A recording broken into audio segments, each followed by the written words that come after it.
আল্লাহর একজন পেয়ারা বান্দা ছিল, নাম ছিল হযরতে আব্দুল্লাহ ইবনে মুবারক রহমাতুল্লাহ আলাইহি। উনি জগতের একজন বড় বুজুর্গ, বড় আল্লাহওয়ালা ছিলেন, বড় কামেলদার ব্যক্তি ছিলেন, বড় আশিক রসুল ছিলেন। ওনার জমানার মধ্যে একজন কামার বেটার কথা মুসলমান ইতিহাসবেত্তারা লিখে গিয়েছেন। ওই কামার বেটার মধ্যে দুইটা গুণ ছিল।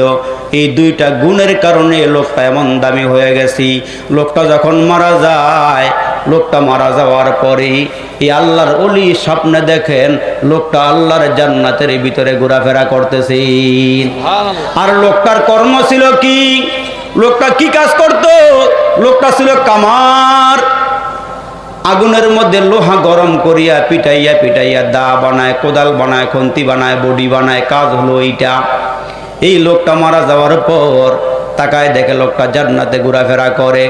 তার বিবির কাছে গিয়ে জানা গেল, আপনার স্বামী কি কাজ করছে বলেন?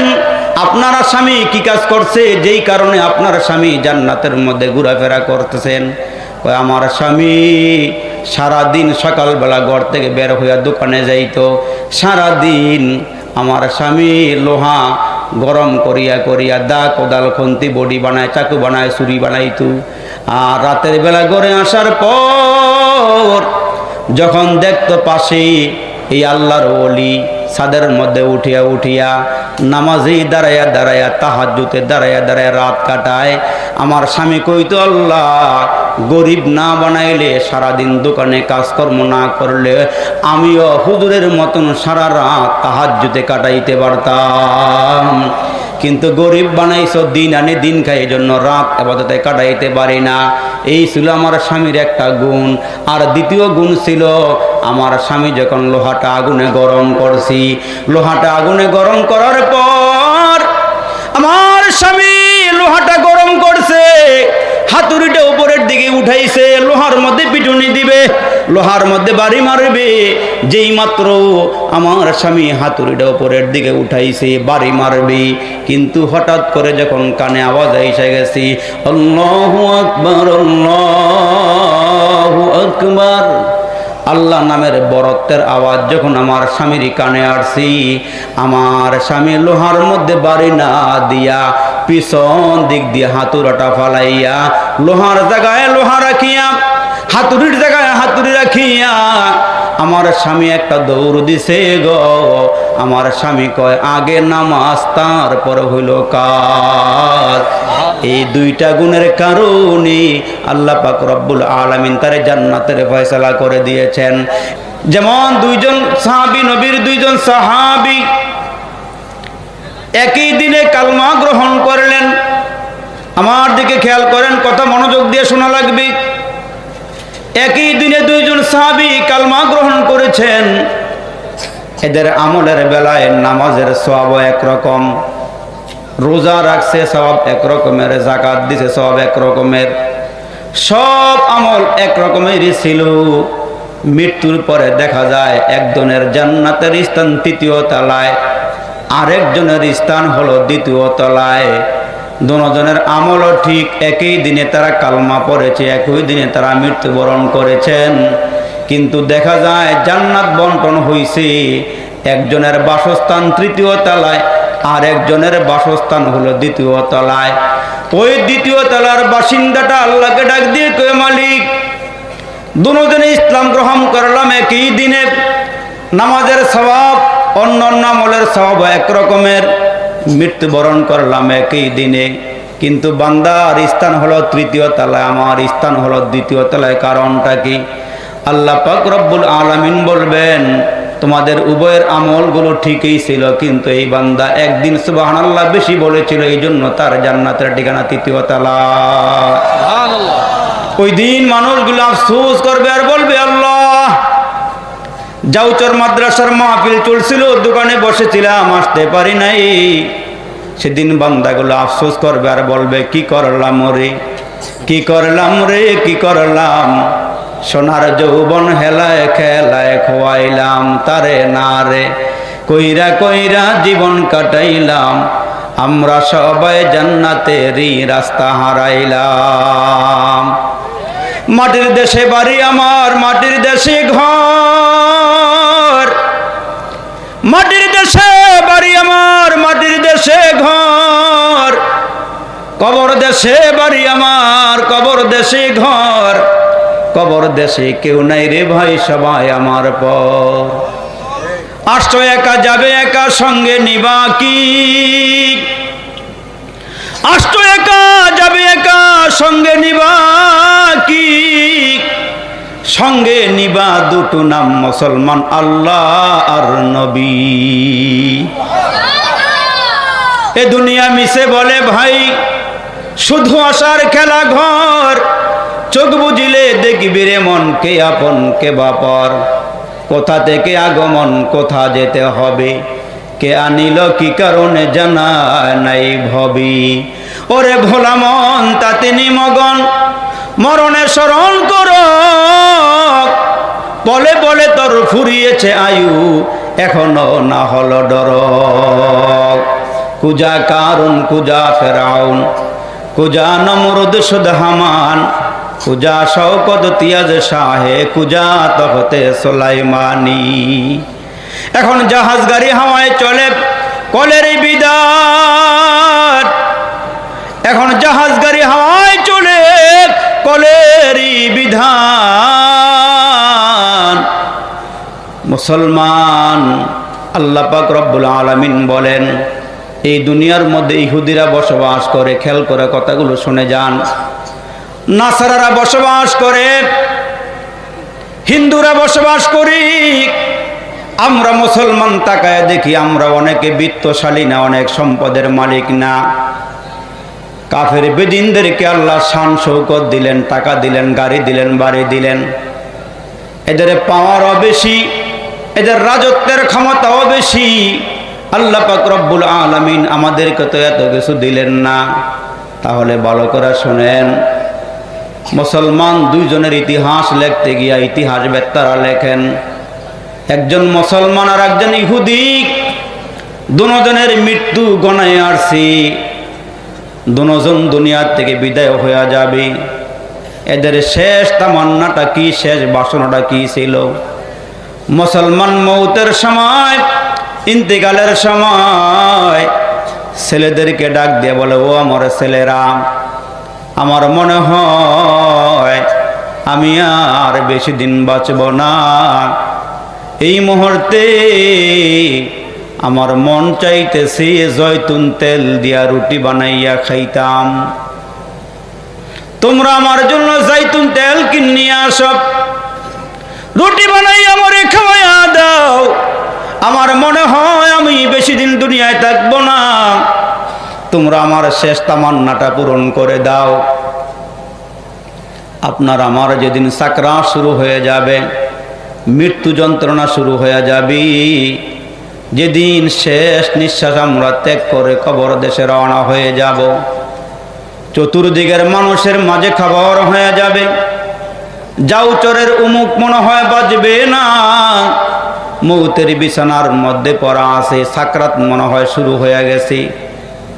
তার চারজন ছেলে, একজন ছেলে ইঞ্জিনিয়ার, একজন ছেলে ডাক্তার, আরেকজন ছেলে মাস্টার, আরেকজন ছেলে জাউচর মাদ্রাসায় কোরআনে হাফেজ লেখাপড়া করতেছে, হেফজ পড়তেছি। এই চারজন খবর পাইয়া ইঞ্জিনিয়ার সাহেব, ডাক্তার সাহেব, মাস্টার সাহেব আঙ্গুর নিয়া, কমলা নিয়া, আপেল নিয়া, নাশপাতি নিয়ে এরা বাবারে দেখার জন্য আসছি। যাই বাবারে একটু শেষ মুহূর্তে দেখে আসি। এ যুবক, একটু খেয়াল করিয়া করিয়া কথাগুলো দিলের কান দিয়া শুনে যাও গো বাবা। চারটা ছেলে রওনা হয়ে গেছে। ছোট্ট ছেলে মাদ্রাসায় পড়ে, ওই ছেলেটা চিন্তা করি, আমার তো টাকা পয়সা নাই, আমি কি নিয়ে আব্বারে দেখার জন্য যাব। ওই ছেলেটা কোরআন শরীফটা গিলাফের ভিতরে ঢুকাইয়া, গিলাফের রশিটা গলার মধ্যে লাগাইয়া কোরআনটা বুকে নিয়ে আব্বারে দেখার জন্য দৌড় মারছি। বড় ছেলে আঙ্গুর, মেজো ছেলে কমলা, সেজো ছেলে অন্য অন্য ফল ফলাতে নিয়ে আব্বার কিনারায় দাঁড়ায় আছি। এদিক দিয়া মালাকুল মউত গলার মধ্যে চিবি দিয়া ধরিয়া রাখছি। বান্দা উপরের দিকে তাকায়া তাকায়া চোখের পানিগুলো ফালাইয়া কান্দে আর কয়, আমার পাশে তোমরা আঙ্গুর নিয়ে বসে আছো, বেদনা নিয়ে কমলা নিয়ে বসে আছো, তোমরা আমারে আঙ্গুর খাওয়াইবা, তোমরা আমারে কমলা খাওয়াইবা। এই মুহূর্তে বড় ছেলে ডাক দেখে, বাবা গো তুমি একটু কমলার রস খাইয়া যাও। আর এক ছেলে ডাক দেখে, বাবা তুমি একটু আঙ্গুরের রস খাইয়া যাও। পাশের গ্রামে মেয়েটা বিয়ে দিয়েছিল, ওই মেয়েটা এক গ্লাস শরবত লইয়া আব্বার সামনে হাজির। বাবার কিনারায় বসে বসে গো পেয়ালার থেকে গ্লাস থেকে চামিচ দিয়ে দিয়ে আব্বারের শরবত পান করাইতে চায়, মুখের মধ্যে ডালতে চায়, ভিতরে যায় না। গলার মধ্যে মালাকুল মউত চিবি দিয়া দরিয়া রাখছি। সবগুলো ছেলে দাঁড়াইয়া আছে, বাবা খাইবা নি খাও। বাবারে বারবার বলার পরেও আব্বাই কোনো আওয়াজ করে না, কথা বলে না। ছোট ছেলেটা কোরআনটা গিলাফ থেকে টান দিয়া বের করি আব্বার কিনারায় বসিয়া সূরা ইয়াসিনের তেলাওয়াত শুরু করে দিল। বড় ভাই ডাক দিয়া কয়, আমরা আঙ্গুর কমলা বেদনা নেশপাতে নিয়ে আসলাম, তুমি কোরআন নিয়ে আসছো। কয় ভাই গো মাদ্রাসার আলেম ওলামারা আমারে বলছেন মৃত্যুর সময় সাকরাত যখন শুরু হয়ে যায় আঙ্গুল বেদনায় কোনো কাম হয় না। এই মুহূর্তে আমি যদি আল্লাহর কোরআন থেকে সূরা ইয়াসিনটা তেলাওয়াত করি আমার আব্বার সাকরাতের কষ্ট দূর হয়ে যাবে, আমার আব্বার মৃত্যু যন্ত্রণা দূর হয়ে যাবে, দূর হয়ে যাবে। ছেলেটা যখন সূরা ইয়াসিন তেলাওয়াত করা শুরু করলেন, বাবাজিরা রে, যখন ছেলেটা আব্বার কিনারায় বসিয়া পড়ে, বিসমিল্লাহির রহমানির রহিম, ইয়াসিন আল কুরআনিল হাকিম, ইন্নাকা লামিনাল মুরসালিন। ছেলেটা যখন সূরা ইয়াসিনের তেলাওয়াত শুরু করে দিল, আমার আল্লাহ ডাক দিয়া কয়, মালাকুল মউত রে, তোর হাতগুলো সরায় লইয়া যা, এই লোকটার গলার চিবেটা সারিয়া দে, তারে আর কষ্ট দিস না। ছেলেটা কোরআনে হাফেজ হইয়া বাবার কিনারায় বসে গেছে কোরআন লইয়া। কোরআন পড়লে রে মৃত্যুর সাকরাত থেকে আল্লাহ পাক হেফাজত করেন। এরে মুসলমান, কোরআন পড়া ভালো লাগে না, কোরআন ধরতে ভালো লাগে না। ওই যে দেওবন্দের এলাকায় একজন ছেলে, একজন মুরব্বী, এ যাও তোর বাবারা, যুবকেরা গো, দিলের কান দিয়া কথাগুলো একটু শোনেন। বাবাজিরা গো, ওয়াজ কিন্তু রং তামাশার জিনিস নয়, ওয়াজ কিন্তু মুসলমান নাট্যমঞ্চ নয়। এই ওয়াজ থেকে দিলগুলো নরম কইরা ঘরে যাইবেন। দেওবন্দের এলাকায় মুরব্বীটা লেখাপড়া করে নাই, স্কুলও পড়ে নাই, মাদ্রাসা মক্তবও পড়ে নাই, কিন্তু লোকটার ইমান বড় মজবুত, ইমান বড় শক্ত। আজান হইলে দেরি করে না, যেখানেই থাকুক সেখানেই নামাজের কাতারে হাজির হয়ে যায়। লোকটা ছিল গরিব মানুষ, ক্ষেত খামারে কাজকর্ম করে। এই লোকটা যখন চাষাবাদ করার জন্য যায়, ক্ষেতের মধ্যে যখন কাজ করতে থাকে, আর যখন জোহরের ওয়াক্তে জোহরের আজানটা হয়ে যায়, এই লোকটা ওইখানে ওযু সারিয়া ক্ষেতের আইলের উপরে নামাজের মুসল্লাটা গামছাটা বিছায় নামাজ শুরু করে দেয়। সন্ধ্যাবেলা ঘরে আসে, মসজিদে গিয়া মাগরিবের নামাজ পড়ে, এশার ওয়াক্তে গিয়া এশার নামাজটা জামাতে পড়ি, আল্লাহর ঘরে গিয়া নামাজটা কমপ্লিট করিয়া ঘরে আসে। রাতের খাবারটা খাইয়া বাবাজিরা ঘুমাইবার আগে আগে তাকের থেকে আল্লাহর কোরআনটা নামায়। তাকে থেকে কোরআনটা নামায়, কোরআনটা হাতে লইয়া বিছানার মধ্যে গিয়ে বসিয়া, বিছানার মধ্যে বসিয়া বসিয়া এ মুরব্বীরা, ও কোন দিন জানি মরে যায়, একটু খেয়াল করিয়া আমলটা সঙ্গে লইয়া যায়। ওই মুরব্বী কোরআনটা লইয়া খুলিয়া খুলিয়া চোখের পানিগুলো সারে আর কাঁদে আর কয়, আল্লাহ আল্লাহ গো, তুমি সত্য, তোমার কোরআনটাও সত্য। কোরআনটা খুলিয়া শাহাদাত আঙ্গুলটা দিয়া দিয়া কোরআনের হরফে হরফে আঙ্গুল লাগাইয়া লাগাইয়া কোরআন শরীফটারে এমন করছে অনেকগুলো হরফ থেকে মুসলমান কালিও উঠে গেছে। এমন কোন রাত্র নাই কোরআনটা তাকে থেকে নামায় না, এমন কোন রাত্র নাই আঙ্গুল দিয়া কোরআনটার হরফের মধ্যে আঙ্গুলটা লাগায় না। এই লোকটা কান্দে আর কয়, আল্লাহ ছোট্টবেলা মক্তবে পড়তে পারি নাই, গরিব মানুষ গো মালিক, খেত খামারে কাজকর্ম করিয়া খায়, আল্লাহ লেখাপড়া করার টাইম আমার নাই। ওই লোকটা ডেলি ডেলি এমন করে করে বলে, আল্লাহ তুমি সত্য, তোমার কালামটাও সত্য। এই লোকটা একদিন মারা যায়। বেরিবান এলাকার মধ্যে ছিল তার বাড়ি ঘর। ওই এলাকার মধ্যে কোনো আলেম নাই, ওই এলাকার মধ্যে ভালো মানের কোনো হুজুর নাই।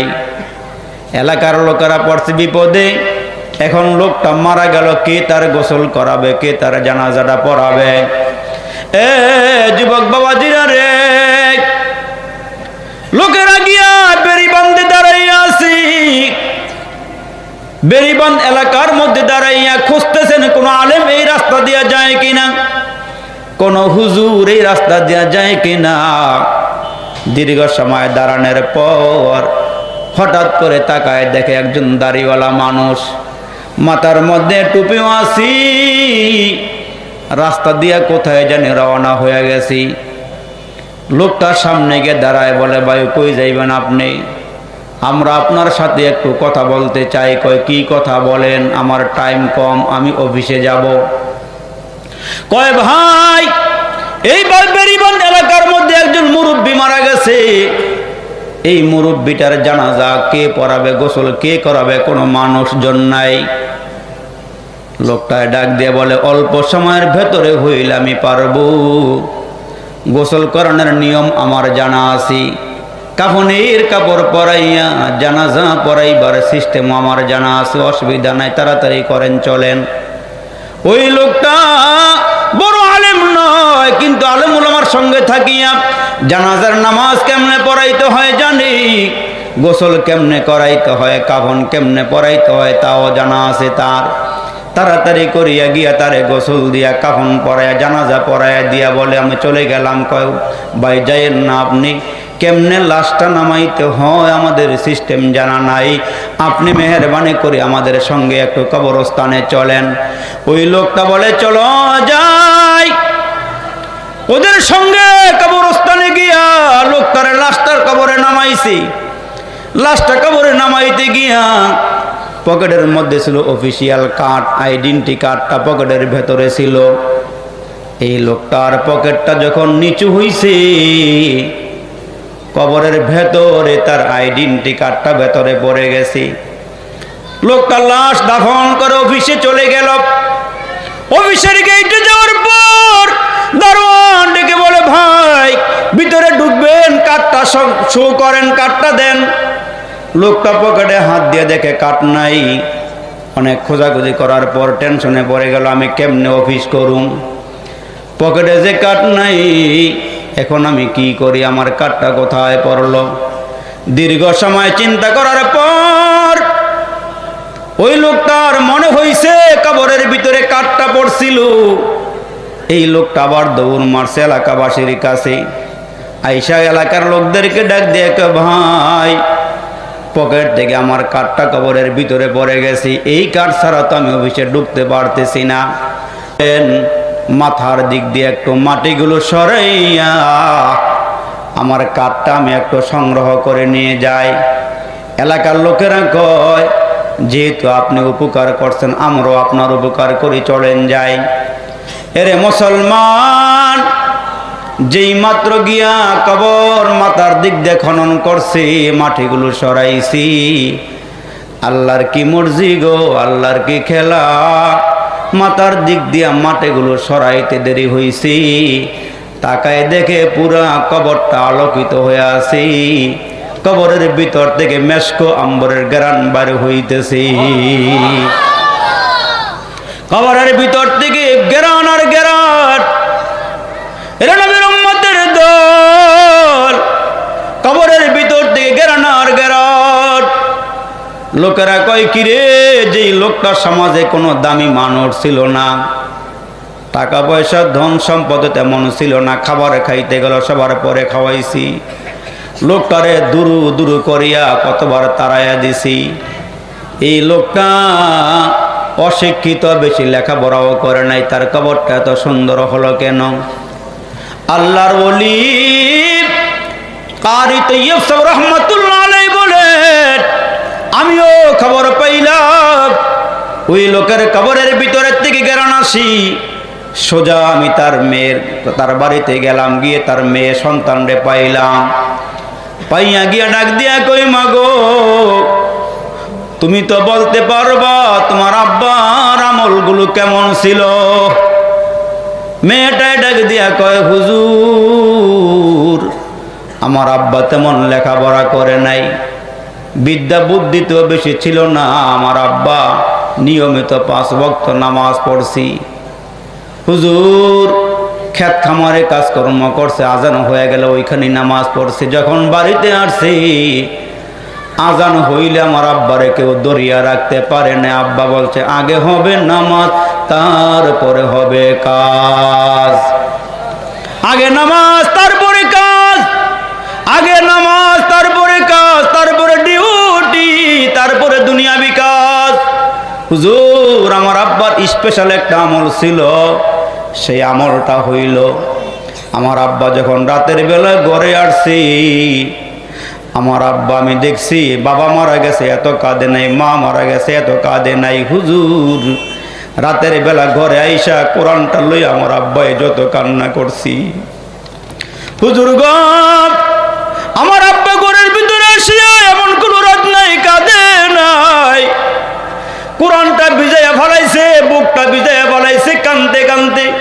কয় মাগো তোমার আব্বা কেন কাঁদেছে বলো না? কয় হুজুর মাঝে মাঝে আমি কান লাগাইয়া শুনতাম আব্বা কেন কান্দে। আব্বাই কি আমাদের জন্য কাঁদে নাকি, নাকি আব্বা দরিদ্র হওয়ার জন্য হওয়াতে কাঁদে? কিন্তু তাকায় দেখি গো, আমার আব্বা কোরআনটা লয়ে লয়ে আল্লাহ রে কয়, আল্লাহ গো ছোটবেলা মক্তবে লেখাপড়া করতে পারি নাই, আল্লাহ গরিব ঘরের সন্তান, ওরে মালিক রব্বি কারীম, তোমার কোরআন সত্য, তুমি সত্য, এমন করে করে কাঁদছি। ওই কারণে হয়তো আমার আল্লাহ পাক রব্বুল আলামিন আমার আব্বারে মাফ করে দিয়া কবরটারে নুরান্বিত করিয়া দিয়েছি। এ মুসলমান ভাইরা রে, আল্লাহ বলেন বিবির জন্য তোমরা পাগল, ঘরের জন্য পাগল, ক্ষমতার পাগল।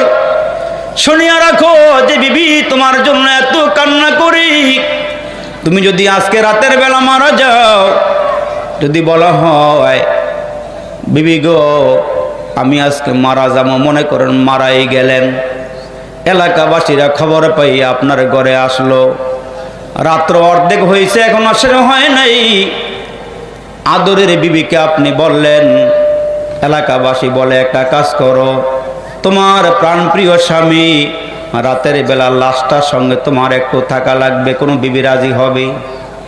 কোনো বিবি রাজি হবে না। নিজের পুঁজি নিজে সংগ্রহ করিয়া কবরে যাও, নিজের আমল নিজে লইয়া কবরে যাও। বাবা জিরারে আল্লাহর পয়গম্বর বলেন মানুষ মারা গেলে কেউ কবরে যায় না, কিন্তু মুসলমান আমরা জানি আর না জানি, দেখি আর না দেখি, রসুল বলেন যে বান্দা বান্দে নিয়মিত আল্লাহর কোরআন তেলাওয়াত করে, মানুষগুলো মরার সাথে সাথে কবরের ভিতরে তার মাথার কিনারায় আল্লাহর কোরআন আইসা হাজির হইয়া যায়। মুসলমান কোরআনটা মাথার কিনারায় চলে আসে। এরা নবীর উম্মতের দল, আপনি আর আমি কবরে যাওয়ার পর কবরের ভিতরে দুইজন ফেরেশতা আসবে, মুনকার নাকির। মুনকার নাকির আইসা আপনারে আমারে যখন প্রশ্ন করবি, ওই মুহূর্তে কোরআনটাই বলবে তোমরা দাঁড়াও, তোমরা কারা? মুনকার নাকির বলবে আমরা আল্লাহর পক্ষ থেকে আসছি, আমরা ফেরেশতা দয়। কয় দাঁড়াও, এই লোকটারে তোমরা বেশি টেনশন দিও না, এই লোকটারে কষ্ট দিও না, এই লোকটা